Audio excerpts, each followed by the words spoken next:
네, 여러분 오늘 구제 우리의 잔치가 아니라 하나님의 잔치다라는 제목으로요 맥주 감사 주일 말씀 전하도록 하겠습니다. 여러분 오늘 광고 시간에 우리가 나눈 것처럼 오늘은 맥주 감사 주일입니다.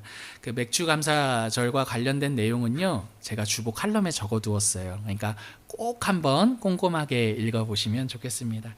우리 교회는 한국교회의 아름다운 절기 전통을 따라서요 절기연금 전부를요 주변 이웃을 위해 또 구제하는 데 이렇게 사용합니다.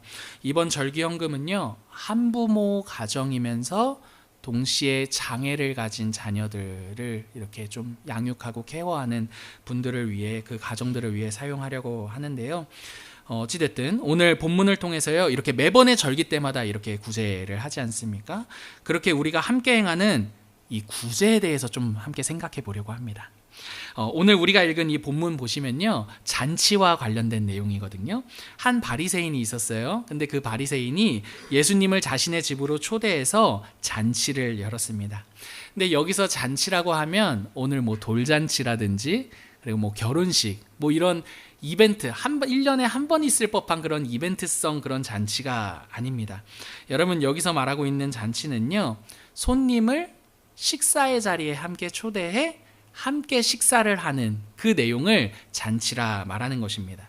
그러니까 특별한 의미라기보다 일상 속에서 일어나는 일을 지금 잔치다라고 말한다라는 거예요. 그래서 12절을 한번 눈으로 보시면요 이 잔치에 대해서 예수님께서 이렇게 말씀하세요. 너가 점심이나 저녁이나 베풀거든. 그죠? 여러분 점심이나 저녁은 특별한 일입니까? 일상적인 일입니까? 일상적인 일이라는 것을 알 수가 있죠. 정리하면 여러분 오늘 본문에서 말하는 이 잔치는요 손님을 초대해 함께 식사하는 자리였다라는 것입니다. 손님을 초대해서 식사를 함께 한다라는 것은요 사실 오늘날의 의미와는 조금 더 다르게 당시의 문화가 갖는 의미가 있었습니다. 오늘 시대에서 우리가 손님 집으로 초대해서 그냥 밥 한 끼 먹는 건 그냥 밥 한 끼 먹었다 이 정도 의미일 수 있는데, 이 당시에 손님을 집으로 초대해서 식사를 함께 한다라는 것은요 사회적인 행위였어요. 그러니까 어떠한 사회적인 행위였느냐 하냐면 잔치를 여는 사람과 이 잔치에 초대를 받는 사람 사이에 어떤 사회적인 유익이 있을 때 성립이 되는 이 식사의 자리가 오늘 이 잔치의 그 당시 문화에서 잔치라고 부를 때의 의미였다라는 것입니다. 그래서 잔치를 여는 사람은요 자신과의 이해관계 안에서 도움이 된다라고 판단되는 그 사람들을 초대했어요. 그리고 함께 식사를 하면서 함께 사회적으로 그 지위를 공고히 할 수 있는 그런 기회를 만드는 자리가 바로 이 식사의 자리요 또 잔치의 의미였다라는 것입니다. 초대를 하는 사람과 초대를 받는 사람 사이에 주는 게 있으면 또 뭐도 있어야 돼요? 받는 것도 있어야 된다라는 그러한 보상이 전제된 자리가 바로 잔치였다라는 것이죠. 지금 예수님을 자신의 잔치에 초대한 바리새인도 이와 마찬가지였던 거예요. 가만 보았어요. 가만 보니까 예수님을 통해서 뭔가 얻을 게 있다 없다? 얻을 게 있다라고 생각한 것입니다. 이런 생각을 가지고 잔치를 연 바리새인을 향해서요 오늘 예수님께서 12절에 이렇게 말씀하시는 거예요. 12절 같이 한번 읽어보실까요? 또 자기를 청한 자에게 이르시되 내가 점심이나 저녁이나 베풀거든 벗이나 형제나 친척이나 부한 이웃을 청하지 말라. 두렵건대 그 사람들이 너를 도로 청하여 내게 가품이 될까 하노라. 12절은요 지금 예수님을 초대한 바리새인의 이 잔치에 초대하는 그 기준이 무엇인지를 말해주고 있는 거예요. 분명 예수님을 초대한 바리새인은요 예수님에 대한 어떤 좋은 마음을 가지고 초대했을 것입니다. 그러나 그 좋은 마음만이 전부가 아니었던 거예요. 그는 당시 관습을 따라서요 주는 게 있으면 무엇도 있어야 한다? 받는 것도 있어야 한다라는 그 보상의 근거에 예수님을 초대했던 것입니다.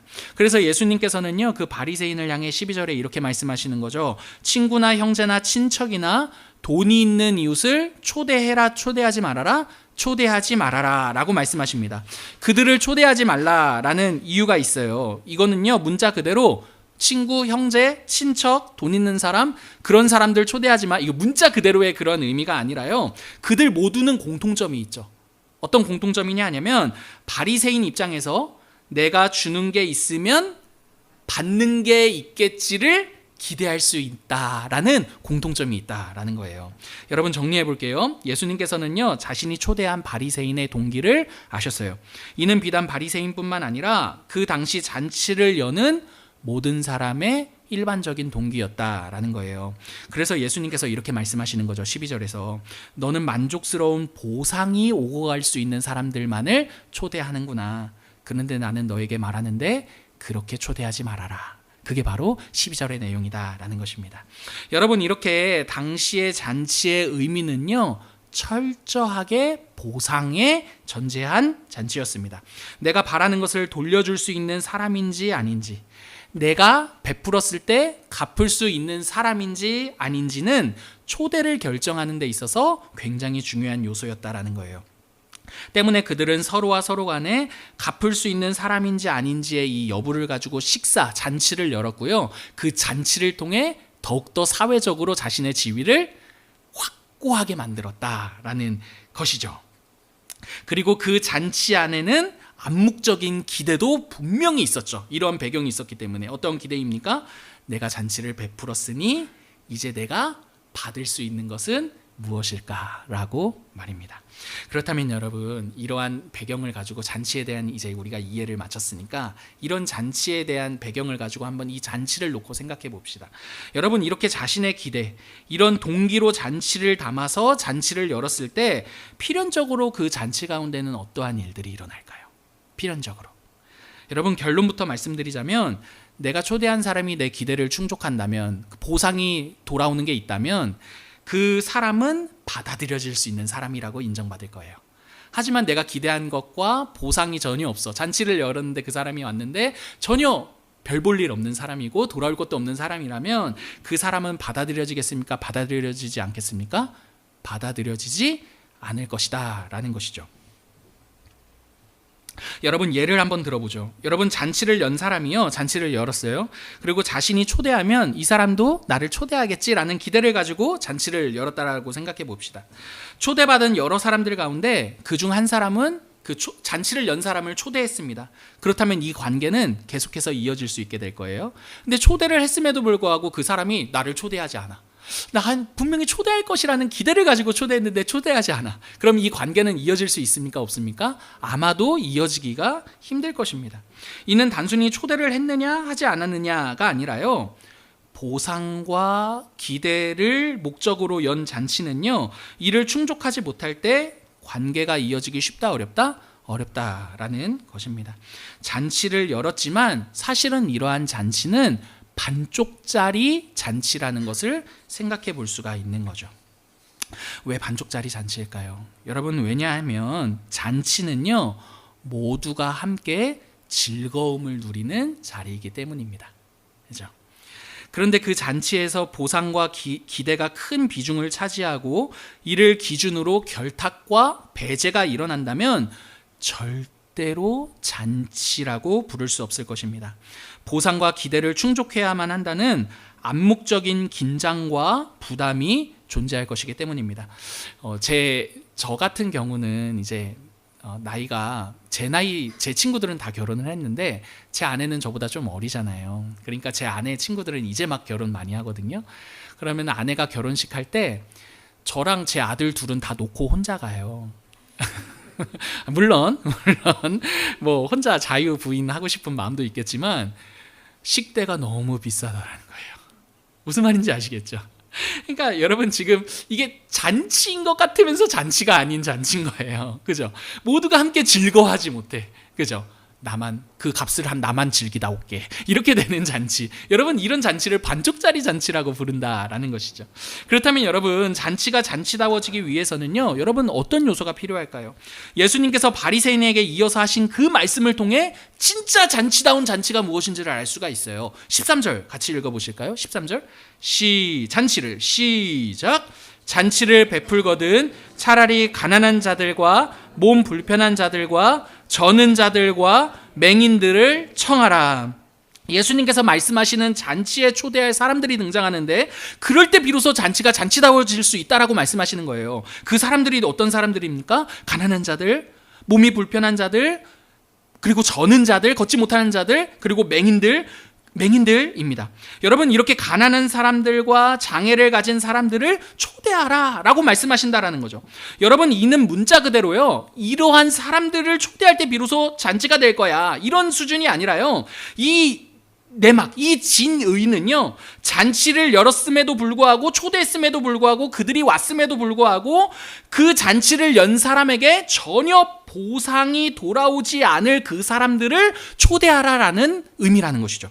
내가 기대한 바가 전혀 돌아오지 않을지라도 그 사람들을 초대하지 말아라, 초대하라. 그럴 때 비로소 잔치가 잔치다워질 수 있다라고 말씀하시는 게 13절의 내용이라는 것입니다. 그래서 여러분 14절을 보시면요, 예수님이 이렇게 말씀하세요. 그들을 초대하라는 이유에 대해서요, 이들은 잔치를 연 사람에게 보상으로서 갚을 게 있다 없다?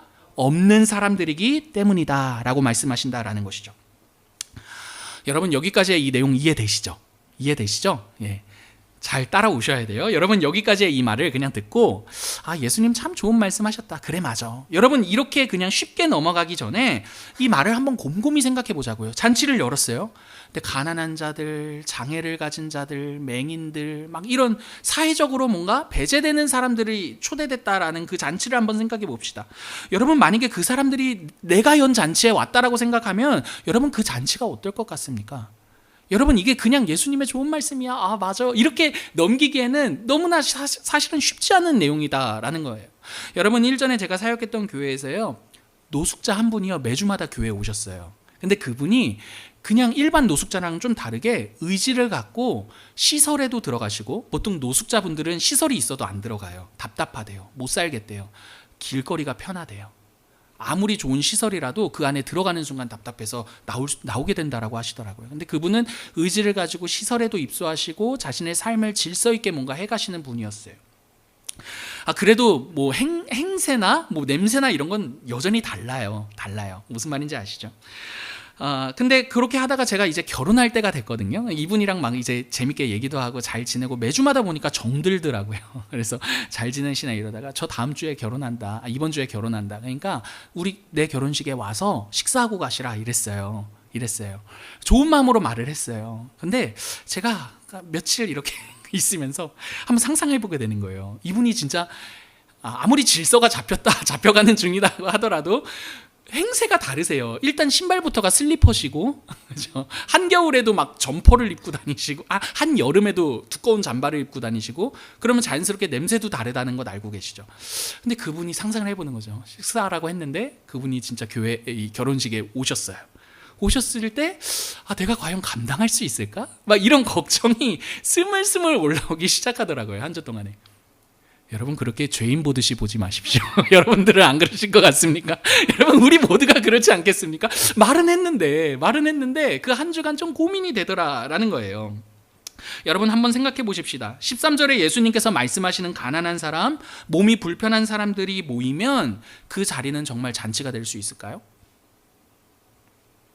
우리의 일반에서 볼 때 이러한 조건들을 가진 분들은요, 잔치의 흥을 깨는 쪽에 가깝지 잔치의 흥을 돋구는 쪽에 가까운 것은 아닙니다.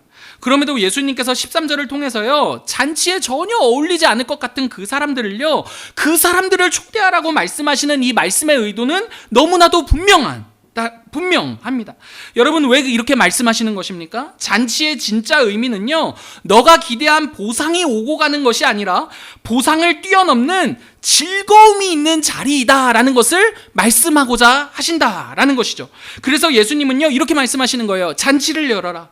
너에게 전혀 돌아올 게 없는, 보상을 기대할 수 없는 그 사람들과 함께하는 잔치를 열어라. 왜냐하면 잔치의 핵심은 너가 돌려받을 보상에 있는 게 아니라, 그 보상을 치사하게 따져 물으며 잔치를 여는 게 아니라, 그러한 보상이 생각나지 않을 정도로 그 사람들과 함께하는 즐거움을 누리는 자리가 진짜 잔치이기 때문이다라는 게 13절의 의도다라는 것이죠. 여러분, 여기까지 이해가 되시죠? 여러분, 잔치가 잔치되기 위해서는요, 절대로 조건이나 보상이 그 안에 들어와서는 안 된다라는 것입니다. 왜 그렇습니까? 조건과 보상에 의한 잔치는요, 그 조건과 보상에 어울리는 사람들만의 잔치이지 모두의 잔치가 될 수 없기 때문입니다. 여러분, 아까도 말씀드렸지만 잔치의 핵심은요, 모두가 함께 즐거워야 됩니다. 나와 다른 상대와도 기꺼이 손을 잡고 즐거워할 수 있는 게 잔치다라는 거예요. 내가 경험한 즐거움이 모든 보상과 기대를 압도할 때 비로소 잔치가 될 수 있다라는 것이죠. 여러분 때문에 드라마를 보시면, 여러분 드라마 좋아하시죠? 또 저만 좋아하는 사람처럼 만들지 마시고 여러분, 우리가 드라마를 보면 여러분 그 시골에서 아버지가 잔치를 열어요. 어떨 때 잔치를 엽니까? 아들이 서울대에 갔거나, 그죠? 아들이 막 판검사가 됐을 때 기쁨에 겨워서 잔치를 엽니다. 근데 그 드라마 속의 잔치를 보면 자녀가 잘 되었다라는 그 기쁨과 즐거움이 그날의 잔치에 평소에 미워하던 원수가 와도 어떻게 해요? 저리 가! 이럽니까? 안 그래요. 야, 와. 앉아. 먹고 가. 그날만큼은 더 이상 원수가 아닌 거죠. 왜요? 그날의 기쁨과 즐거움이 어떠한 조건과 보상도 개의치 않게 만드는 더 압도적인 기쁨과 즐거움이 되기 때문입니다. 여러분, 그게 잔치라는 거예요. 그게 잔치라고요. 오늘 본문으로 치자면 잔치에 걸맞지 않은 자까지도 기꺼이 잔치에 초대해 함께할 수 있는 것입니다. 왜 그렇습니까? 보상을 바라지 않을 수 있을 정도의 즐거움과 기쁨이 잔치의 핵심이기 때문입니다. 여러분, 이렇게 잔치란 내가 받을 것을 기대하지 않고서도 기꺼이 베풀고 함께할 수 있는 것을 의미합니다. 그 즐거움과 기쁨이 너무나 커서 어떠한 조건과 보상도 더 이상 바라지 않을 수 있는 그 내용이 바로 잔치의 핵심이다라는 것이죠. 여러분 그렇다면 이제 마지막 대지인데, 여러분 그렇다면 예수님께서 잔치의 핵심은 보상이 아니라 이런 보상을 압도하는 즐거움이다라고 말씀하시는 그 근거가 무엇일까요? 여러분, 결론부터 말씀드리자면 하나님께서 우리를 위해 여신 잔치가 있기 때문입니다. 예수님께서 그 잔치에 빗대어 오늘의 잔치를 말씀하신다라는 거예요. 여러분, 이 말이 무슨 말인지 설명해 드리도록 하겠습니다. 여러분, 하나님께서 우리에게 베푸신 잔치가 있어요. 알고 계십니까? 뭔 또 잔치야, 뭐 이런 말씀하실 수 있는데 들어보십시오. 하나님께서 우리에게 베푸신 잔치가 있어요. 여러분, 그 잔치는요 바로 구원입니다. 구원이에요. 그래서 성경은요, 하나님께서 우리에게 베푸신 그 구원을 잔치로 설명합니다. 요한계시록을 보시면, 요한계시록 무서운 거 아니라 여러분, 요한계시록을 보시면 그 구원의 완성을 어린 양과의, 예수 그리스도와의 혼인잔치로 비유하고 설명하고 있는 것 알고 계시죠? 여러분, 그렇게 성경은 일관되게 구원을요 잔치라고 말하고, 하나님께서 우리에게 여신 잔치가 구원이라고 말하고 있습니다. 여러분, 이렇게 성경이 구원을 잔치로 표현하는 데에는요 여러 이유들이 있을 거예요. 많은 것들 가운데 한 가지를 생각해 보고 싶은데요, 여러분, 성경이 구원을 하나님이 여신 잔치다라고 말하는 이유는요, 여러분, 여기서부터 제가 설명을 잘해야 돼요. 잘하고 싶어요, 이 대목을. 여러분, 성경이 구원을 잔치다라고 말하는 이유는요, 우리에 대한 하나님의 그 기쁨이 우리의 연약함에 대한 슬픔보다 더 크시기 때문입니다. 여러분, 이해되세요? 우리에 대한 그 하나님의 기쁨이 우리가 날마다 행하는 우리 연약함에 대한 그 하나님의 슬픔보다 더 크시기 때문입니다. 그래서 구원을 잔치로 설명하신다라는 거예요.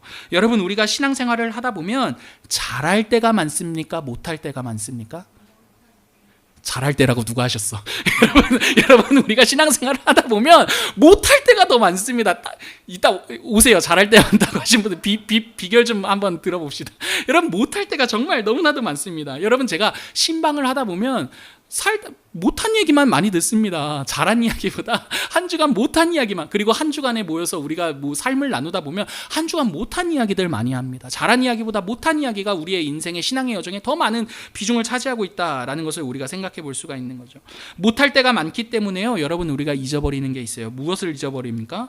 하나님께서 우리에 대해 기뻐하신다라는 사실을 자주 망각하고 잊어버립니다. 아니, 어쩌면 우리는요, 하나님께서 우리를 얼마나 기뻐하시는지를 모르고 살아가고 있다라는 생각도 듭니다. 하나님께서는요, 여러분, 우리에 대한 슬픔이나 분노보다도요 우리에 대한 기쁨이 더 크신 분이십니다. 그래서 우리가 그분께 아무런 보상이 되지 못하고 아무런 보탬이 되지 못함에도 불구하고 우리를 자신의 잔치에 기꺼이 초대하신 것입니다.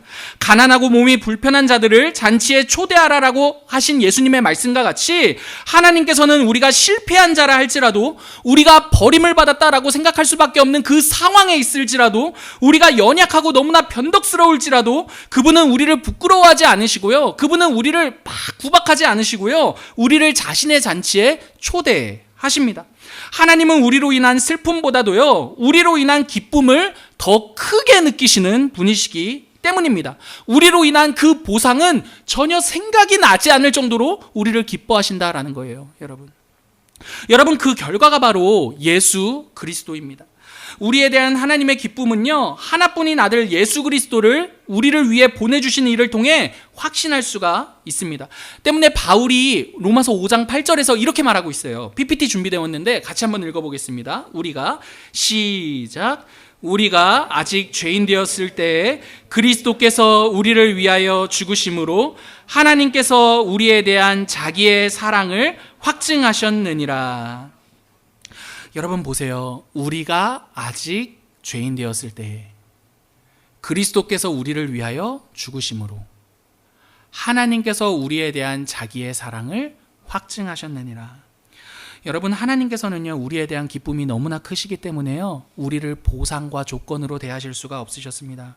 그래서 그분은요, 우리가 정신 차렸을 때가 아니라요, 우리가 그분께 회개했을 때가 아니라요, 아직 무엇이었을 때? 아직 죄인이었을 때에 자신의 하나뿐인 아들을 우리를 위해 내어주심으로써 우리에 대한 자신의 기쁨이 얼마나 큰지, 우리에 대한 자신의 사랑이 얼마나 큰지를 확증하시고 보여주신 것이죠. 여러분, 이는 하나님만 그러하신 게 아니십니다. 예수님께서도 그러하셨어요. 우리는 오늘 본문을 통해서, 누가복음 본문을 통해서요, 예수님께서 우리를 어떻게까지 사랑하셨는지를 확신할 수 있습니다. 여러분, 당시의 잔치는 무엇이라고 했죠? 돌잔치, 결혼식 같은 느낌이 아니라 식사라고 말했습니다. 잔치가 식사였다라는 것을 생각해 볼 때요, 잔치에는요, 하나됨의 의미가 있습니다. 왜 그렇습니까? 당시의 식사는요, 곧 하나 되는 것이었기 때문입니다. 그래서 바리새인들은 예수님께서 죄인들과 함께 식사하는 것을 보고요, 칭찬했습니까? 비난했습니까? 비난했죠. 죄인이라고 말입니다. 왜요? 죄인과 함께 식사하는 건 죄인이 되는 거니까. 예수님께서는 이렇게 이 땅에서 거절받는 사람들, 버림받은 사람들, 의로움과는 거리가 먼 죄인들과 함께 식사를 하셨습니다. 그들과 하나됨을 누리시는 잔치를 여셨다라는 것이죠. 여러분, 이 땅의 일반은요, 한번 생각해 보세요. 우리가 경험하는, 우리 이 땅에서 경험하는 우리의 일반은요, 이 사회, 이 시대의 일반은요, 신분이 같아야 하나 될 수 있다라고 말합니다. 때문에 수준이 맞아야 누군가로부터 받아들여지며 누군가를 또 받아들이기도 합니다. 또한 돈과 명예가 비슷해야 비로소 함께 어울릴 수 있다라고 말합니다. 하지만 하나님이신 예수님께서요, 신분도 수준도 명예도 이러한 모든 벽을 허물고 우리를 자신의 잔치에 초대하셨습니다. 그분은 실패한 자, 명예롭지 않은 자, 성격이 좋지 못한 자, 가난한 자, 그리고 사회로부터 거절당한 자들과 하나 되는 일에 주저함이 없으셨습니다. 왜 그렇습니까? 그들에 대한 그 기쁨이 그들이 나에게 공급할 수 있는 그 보상과 기대보다도 더 크고 압도적이었기 때문인 거죠. 여러분, 이 자리에 모여있는 우리도 마찬가지 아닙니까? 여러분, 우리에 대한 그분의 그 기쁨이 우리가 하나님 예수 그리스도께 보상할 수 있는 그 보상과 기대보다도 더 압도적이었기 때문에 그분이 우리와 함께 식사하시며 우리와 하나됨을 거절하지 않으신 것 아니냐는 말입니다. 이게 잔치라는 거죠. 여러분, 이게 잔치인 거죠. 여러분, 이러한 맥락에서 볼 때요, 오늘 본문에서의 바리새인은 사실은 바리새인이 예수님을 초대한 것이 아니라 예수님이 여신 잔치에 그가 초대받은 것이죠. 예수님께서는 여전히 자기중심적인 그 바리새인을요, 배제하지 않으셨습니다.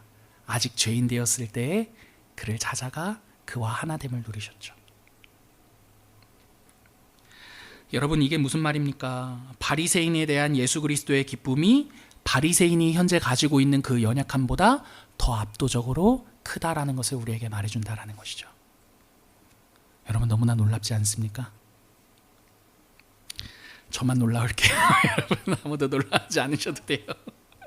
여러분 이렇게 잔치에 참여한 바리새인은 본문 속에만 존재하는 게 아니라요, 이 자리에 모여있는 우리도 마찬가지죠. 그죠? 아직도 뭘 모르는 우리, 근데 아는 척하는 우리, 그죠?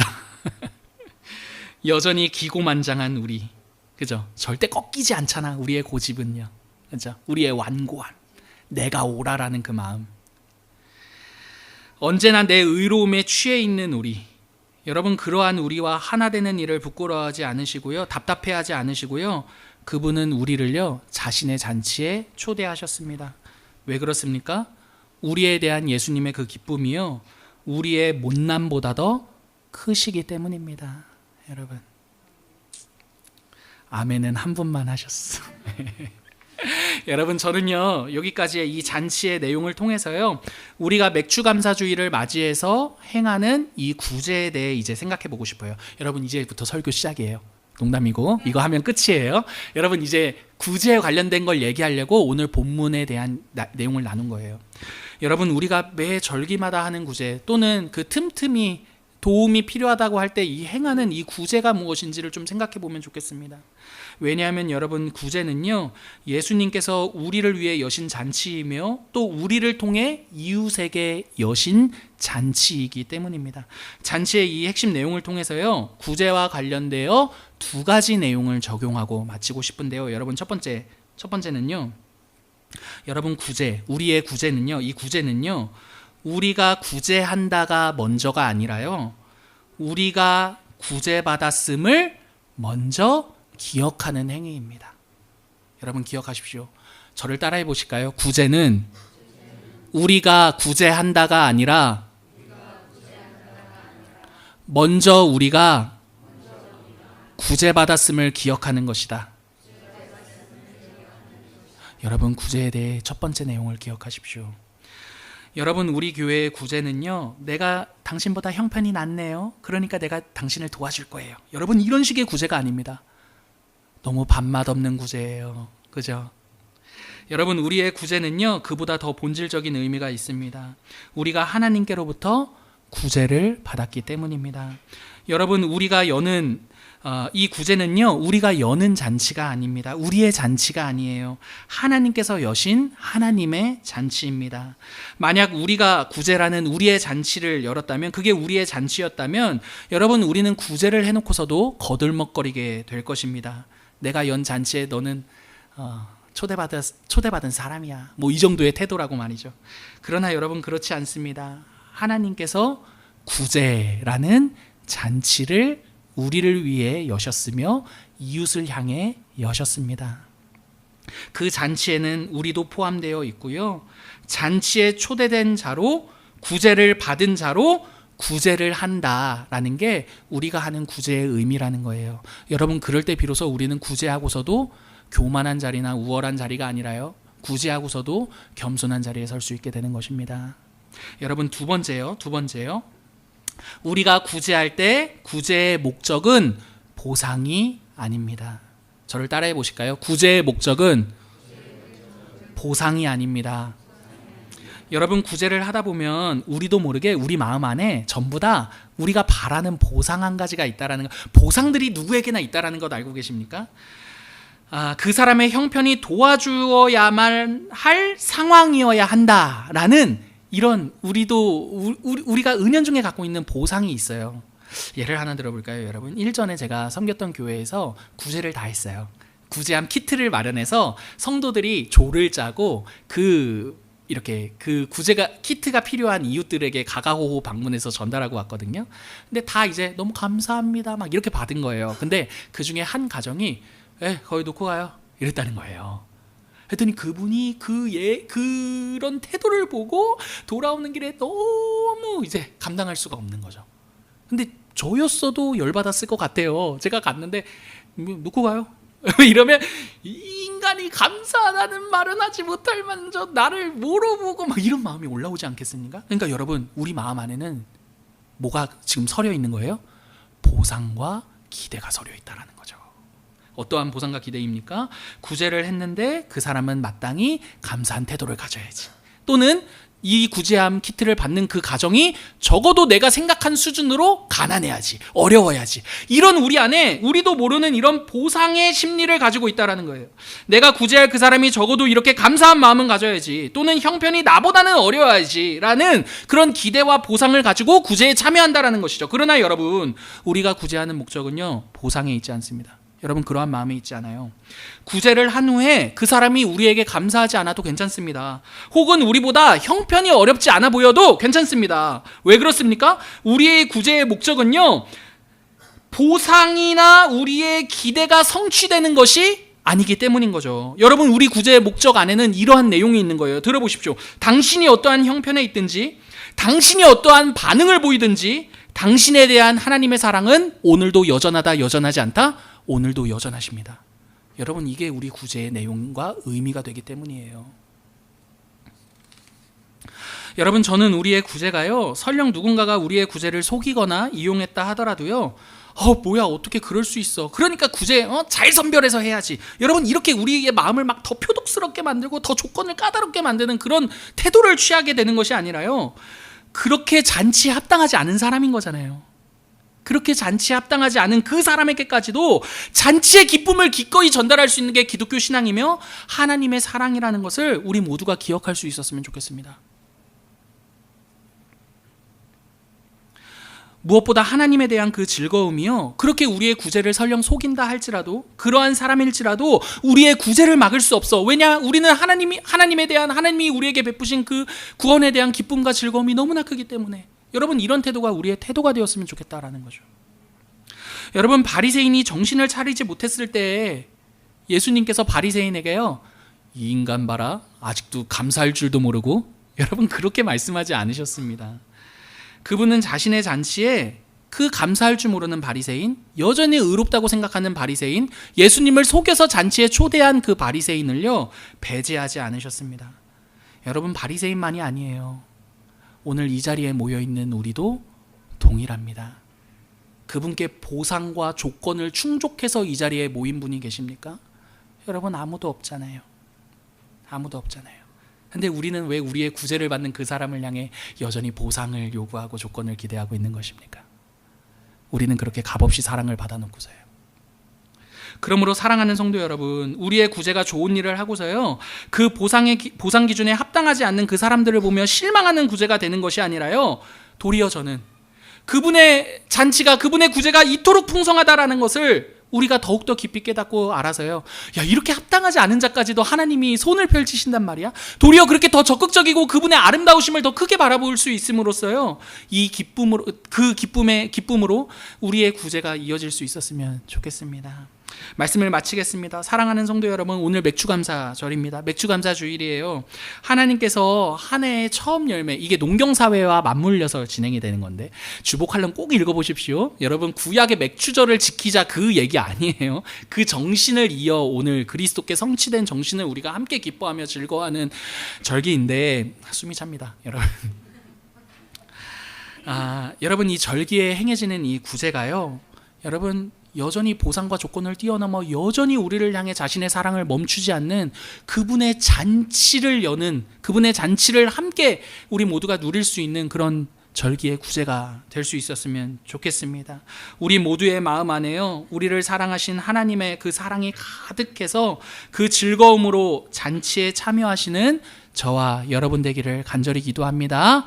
여러분, 마지막 하나만 그냥 짧게, 오늘 가정에서도 그런 잔치를 누리십시오. 이건 저에게 하는 말이에요. 제가 요즘 진유한테 엄격한 기준과 잣대를 가지고 핍박하고 있거든요. 주님의 잔치, 내가 여는 잔치가 아닌 제 아들도 주님의 잔치에 함께 초대하고 함께 누리고, 또 제 아내를 향해서도 마찬가지고요. 여러분들도 가정에서 그러한 복을 누리시길 바랍니다. 직장에서도요. 직장은 어렵죠? 아무도 아멘 안 하시는가 보니까 우리 함께 찬양하십니다.